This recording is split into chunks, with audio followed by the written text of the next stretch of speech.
সুপ্রিয় দর্শক, আসসালামু আলাইকুম। সবাইকে স্বাগতম জানাচ্ছি আজকের গুরুত্বপূর্ণ সংবাদে। প্রথমেই জানিয়ে দিচ্ছি সংবাদ শিরোনাম। ষষ্ঠ শ্রেণী থেকেই বাধ্যতামূলক হচ্ছে কারিগরি শিক্ষা, শিক্ষামন্ত্রী। এদিকে এনসিপি ৩টি বিষয় নিয়ে কাজ করছে, নাসির উদ্দিন পাটওয়ারি। অপরদিকে পাকিস্তান ও বাংলাদেশের মধ্যে গভীর সাংস্কৃতিক সম্পর্ক রয়েছে, পাকিস্তান হাই কমিশনার। আরও থাকছে, ভারতের যে কোনো পদক্ষেপের কঠোর জবাব দেবে পাকিস্তান, খাজা আসিফ। শুনছিলেন সংবাদ শিরোনাম, এখন বিস্তারিত। তার আগে ছোট্ট একটি আবেদন, সঠিক ও নির্ভরযোগ্য সংবাদ পেতে আমাদের চ্যানেলটি সাবস্ক্রাইব করুন, আপনাদের মতামত কমেন্টে জানান, আর ভিডিওটি ভালো লাগলে একটি লাইক দিতে ভুলবেন না। আপনাদের মতামতই আমাদের শক্তি।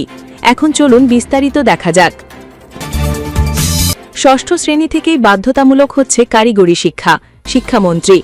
শিক্ষা ব্যবস্থাকে বিশ্বমানের ও যুগোপযোগী করে গড়ে তুলতে ষষ্ঠ শ্রেণী থেকেই কারিগরি শিক্ষা বাধ্যতামূলক করা হচ্ছে বলে জানিয়েছেন শিক্ষামন্ত্রী আ.ন.ম এহসানুল হক মিলন। শুক্রবার ১৯ জুন সকালে রাজধানীর কৃষিবিদ ইনস্টিটিউশন মিলনায়তনে রোটারি বাংলাদেশ আয়োজিত লিডার্স ট্রেনিং সেমিনারে প্রধান অতিথির বক্তব্যে তিনি একথা বলেন। শিক্ষামন্ত্রী বলেন, সরকার শিক্ষা ব্যবস্থার আধুনিকায়নে কাজ করছে এবং কারিগরি ও বৃত্তিমূলক শিক্ষার ওপর বিশেষ গুরুত্ব দিচ্ছে। এ লক্ষ্যে ষষ্ঠ শ্রেণী থেকেই পাঠ্য বইয়ে কারিগরি শিক্ষা বাধ্যতামূলক করা হচ্ছে। তিনি আরও বলেন, পাবলিক পরীক্ষা আইন পাশ হওয়ায় এখন থেকে ডিজিটাল পদ্ধতিতে নকলের সঙ্গে জড়িতদের বিরুদ্ধে শাস্তিমূলক ব্যবস্থা নেওয়া হবে। সবাইকে উচ্চশিক্ষায় উৎসাহিত করে বেকারত্ব বাড়ানো যাবে না উল্লেখ করে মন্ত্রী বলেন, কর্মমুখী শিক্ষার মাধ্যমে দক্ষ মানব সম্পদ গড়ে তুলতে সরকার বিভিন্ন উদ্যোগ বাস্তবায়ন করছে। আরও সংবাদ পেতে চ্যানেলটি সাবস্ক্রাইব করে রাখুন। এদিকে এনসিপি ৩টি বিষয় নিয়ে কাজ করছে, নাসির উদ্দিন পাটওয়ারি। জাতীয় নাগরিক পার্টির মুখ্য সমন্বয়ক নাসির উদ্দিন পাটওয়ারি বলেছেন, জাতীয় নাগরিক পার্টি ৩টি বিষয় নিয়ে কাজ করছে। একটি হলো সংস্কার, যার মাধ্যমে বাংলাদেশের আমূল পরিবর্তন হয়। তিনি বলেন, আওয়ামী লীগের যেসব সন্ত্রাসী আছে তাদের বিচার প্রক্রিয়ায় যাতে নিয়ে আসতে পারি। এছাড়া যারা মানুষের পকেট কেটেছিল, ব্যাংক লুট করেছিল, শেয়ার মার্কেট শূন্য করেছিল, তাদের যাতে আইনের আওতায় আনা যায়, সেজন্য মানুষের কাছে যাচ্ছি, কাজ করছি। আরেকটি বড় বিষয় হলো, ভারত থেকে পুশিংয়ের চেষ্টা করছে। বাংলাদেশ পরিচয়ে আমাদের দেশে পাঠানোর জন্য স্টেটমেন্ট দিয়েছে। নতজান্য পররাষ্ট্র নীতি থেকে যাতে স্বাধীন পররাষ্ট্র নীতিতে যেতে পারি, সেজন্য নাগরিক পার্টি কাজ করছে বলে জানান তরুণ এই নেতা। শুক্রবার দুপুরে বাগেরহাট খানজাহান আলীর রহমের মাজার ঘাটে সাংবাদিকদের এসব কথা বলেন। এ সময় জাতীয় নাগরিক পার্টি বাগেরহাট জেলা সমন্বয়ক সৈয়দ মাহবুব মোর্শেদ সোহেল, এনসিপি নেতা আল আমিন খান সুমন, লাবিব আহমেদ আল আমিন, জাতীয় নারী শক্তির কেন্দ্রীয় নেতা আরজিন আরবি নওরিন সহ ছাত্রশক্তি, যুবশক্তি সহ এনসিপির বিভিন্ন সহযোগী সংগঠনের নেতাকর্মীরা উপস্থিত ছিলেন। বাগেরহাটের উন্নয়ন ইস্যুতে পাটওয়ারি বলেন, বাগেরহাটে শেখ পরিবারের রাজত্ব ছিল। শেখ পরিবার রাজত্ব করেছে, শেখের নাম বিক্রি করেছে, কিন্তু উন্নয়নের নামে কিছু হয়নি। বাগেরহাট থেকে শেখ পরিবারকে উচ্ছেদের জন্য বাগেরহাটবাসীকে অভিনন্দন জানান নাসির। নাসির আরও বলেন, এনসিপি রাষ্ট্র পরিচালনার দায়িত্ব পেলে বাগেরহাটের ইতিহাস ও ঐতিহ্যের ধারক বাহক হজরত খানজাহান আলীর রহমের নামে একটি বিশ্ববিদ্যালয় প্রতিষ্ঠা করা হবে, যেখান থেকে এলাকার ও দেশের মানুষের শিক্ষা ও চিকিৎসার ব্যবস্থা হবে। মুসলিমদের গৌরবময় ইতিহাস ঐতিহ্যের চর্চা হবে। ভারতীয় ফ্যাসিবাদ ইস্যুতেও মুখ খোলেন এনসিপির এই কেন্দ্রীয় নেতা। তিনি বলেন, ভারতীয় ফ্যাসিবাদ থেকে বের হয়ে ইসলাম এবং সার্বভৌমত্বের ইস্যু নিয়ে বিচার ও সংস্কার বাস্তবায়ন করতে পারি, সেজন্য কাজ করছি। গণভোটের পক্ষে ৭৫% ভোট পড়েছে সংস্কারের জন্য, কিন্তু সেই সংস্কার বাস্তবায়ন হচ্ছে না। আমরা সেই ভোটাধিকারের পক্ষে লড়াই করব। সংস্কারের প্রশ্নে সরকারকে এক বিন্দু ছাড় দেওয়া হবে না। বিএনপি সরকারকে অবশ্যই বাংলাদেশে সংস্কার বাস্তবায়ন করতে হবে। যদি বিএনপি সরকার ৭৫% মানুষকে ডিনাই করে, তাহলে এই সরকারের পতন হতে সময় লাগবে না।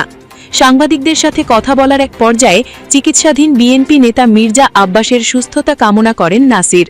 পরে নেতাকর্মীদের নিয়ে খানজাহান আলীর মাজার জিয়ারত করেন। মাজার জিয়ারত শেষে বিশ্ব ঐতিহ্য ৬০ গম্বুজ মসজিদে যান তিনি। মসজিদের পশ্চিম পাশে ঘোড়াদিঘির দক্ষিণ পারে বৃক্ষরোপণ করেন তিনি। বৃক্ষরোপণ শেষে বিশ্ব ঐতিহ্য ৬০ গম্বুজ মসজিদে নেতাকর্মীদের নিয়ে জুমার নামাজ আদায় করেন নাসির। শনিবার সবাইকে সংস্কার বাস্তবায়নের দাবিতে খুলনা বিভাগীয় সমাবেশে যোগদানের আহ্বান জানান এই নেতা। আরও সংবাদ পেতে চ্যানেলটি সাবস্ক্রাইব করে রাখুন। অপরদিকে পাকিস্তান ও বাংলাদেশের মধ্যে গভীর সাংস্কৃতিক সম্পর্ক রয়েছে বলে মন্তব্য করেছেন ঢাকায় নিযুক্ত পাকিস্তান হাই কমিশনার ইমরান হায়দার। বৃহস্পতিবার পাকিস্তান হাই কমিশন ঢাকার উদ্যোগে আয়োজিত একটি খাদ্য উৎসবে তিনি এই মন্তব্য করেন। অনুষ্ঠানে পাকিস্তানের সমৃদ্ধ ও বৈচিত্র্যময় রান্ধন ঐতিহ্য উপস্থাপন করা হয়। অনুষ্ঠানে কূটনীতিক মহলের সদস্য, শিক্ষাবিদ, গণমাধ্যম কর্মী সহ বিভিন্ন শ্রেণী পেশার মানুষ ব্যাপক সংখ্যায় উপস্থিত ছিলেন। অংশগ্রহণকারীরা পাকিস্তানি খাবার ও ফ্যাশন সামগ্রীতে আগ্রহ প্রকাশ করেন এবং এ ধরনের উদ্যোগকে স্বাগত জানান। গণমাধ্যমের সাথে হাইকমিশনার ইমরান হায়দার বলেন, এত বিপুল সংখ্যক মানুষের উপস্থিতি অত্যন্ত উৎসাহজনক।